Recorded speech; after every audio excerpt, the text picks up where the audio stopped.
How's it going, everyone? So in my last video, I spoke about conservatives and how their ideology had damaged American society. So in today's video, I want to talk about liberals and how their ideology has ruined America. So once again, I don't want this to be a negative or toxic video at all. I just want to give some insight on the powerful political movements that are in today's politics. Also, as I said in a previous video, I was once a staunch religious conservative, and I was also born and raised in California, which is something I'm going to be discussing in today's video.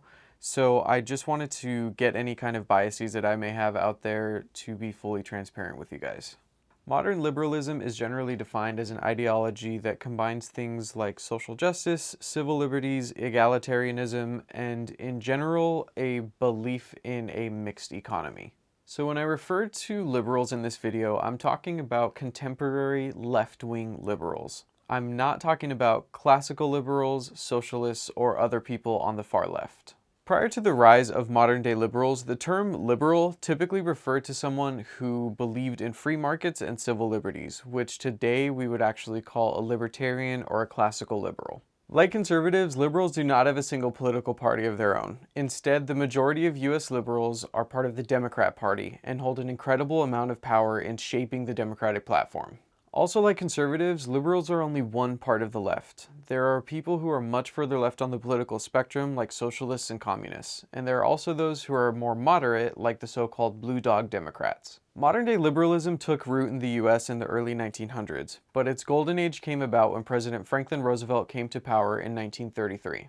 FDR is considered a liberal hero as he laid the foundation for many of the social programs that are still in place today.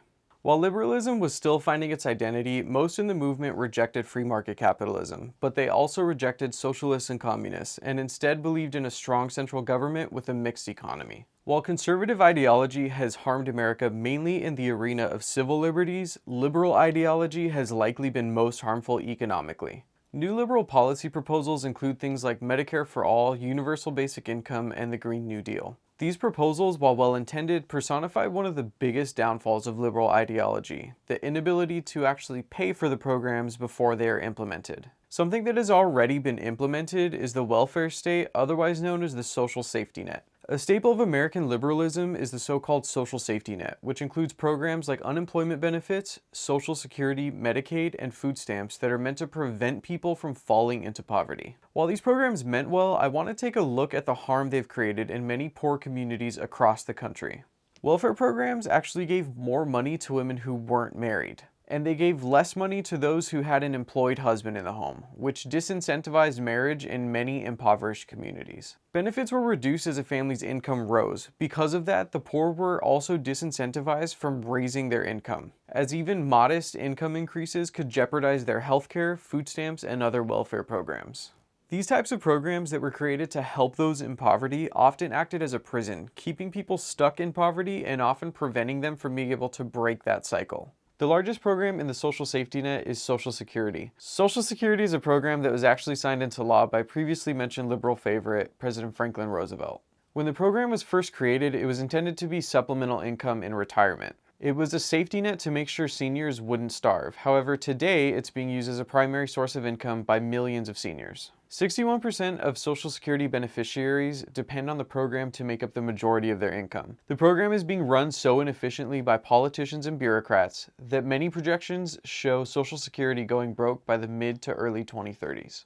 There are a lot of reasons for this, and I could do an entire video on it, but essentially the average American is putting in a fraction of the amount that they're receiving in benefits from Social Security. According to one estimate, current generations will pay $71.3 trillion in payroll taxes, but will receive $93.4 trillion in benefits. By 2035, if no changes are made, Social Security will not have any cash left in the trust and will be giving out far more in benefits than it receives in payments. If this happens, an automatic 20% cut will be implemented, leaving millions of American seniors in poverty. To keep Social Security from going insolvent, politicians will almost certainly have to raise taxes on younger generations and cut their benefits. Another large program liberals want to add to the social safety net is called Medicare for all. To pay for Medicare for all, liberal leaders propose taxation of the ultra-wealthy. This is a problem because the collective wealth of all of America's billionaires is around $3.1 trillion.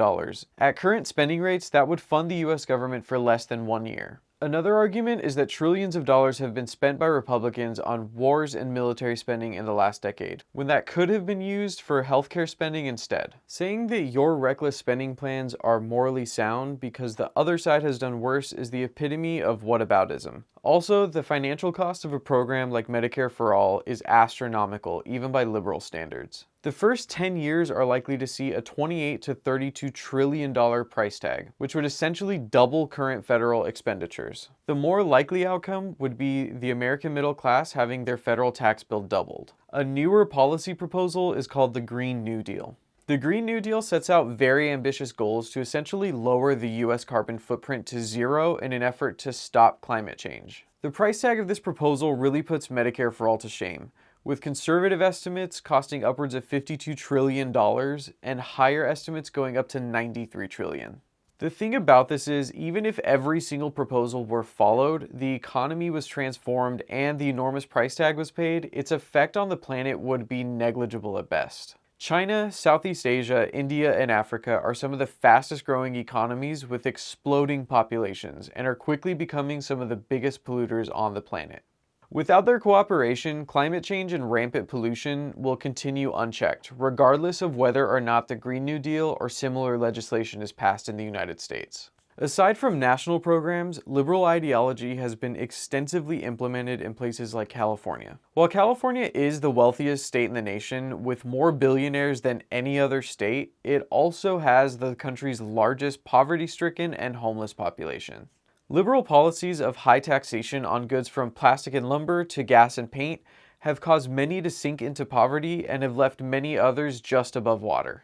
Los Angeles has nearly 60,000 people on its streets. This has continued to worsen year after year. The extremely high gas prices alone have had a large impact on people in the state. California has a tax of 47.3 cents on every gallon of gas. This might not sound like much, but gasoline is used in nearly every industry, so raising its price has ramifications on the cost of everything from food and clothing to goods and services. On top of that, California has the highest personal income tax rate, some of the highest sales tax rates, and one of the highest costs of living in the nation. All of these factors have caused a mass exodus from the state for places with lower tax burdens, lower costs of living, and have contributed to the homelessness crisis within the state. With all this being said, I have questions for liberals who are watching this video. Is intent more important than outcome? Do you believe that the tax and spend policies that have failed and harmed some of the most vulnerable in our society are worth continuing? Do you believe the contemporary liberal mindset of good intentions with some harmful outcomes combined with reckless fiscal spending is okay? Again, I want to end all of my videos by encouraging you to do something kind for someone else today. Make a donation of time or money to a local animal shelter, reach out to a family member you haven't spoken to in a while, or a friend who you know is struggling with depression. Thanks for making it to the end of the video. Until next time, bye guys.